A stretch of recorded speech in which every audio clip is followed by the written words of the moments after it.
Dalwaqt pazjenti tal-kanċer ċervikali mhux se jkollhom bżonn jivvjaġġaw lejn Londra biex jieħdu l-kura meħtieġa wara li nataw fondi biex it-terapija l min ikollu kanċer ta' dan it-tip tibda ssir f'Malta.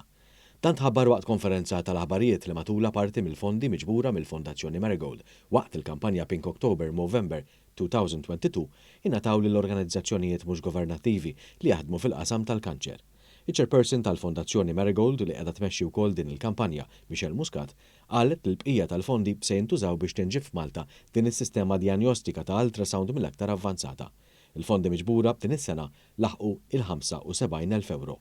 Il-ginekologa Christelle von Brockdorf mill-Isptar tal-Onkoloġija Serentini Mamo qalet li t-tim fiċ-ċentru tal-Onkoloġija bħalissa qed jaħdem mal-Aġenzija Internazzjonali tal-Enerġija Atomika biex fix-xhur li ġejjin dik imsejħa bħala brakiterapija tinġib Malta.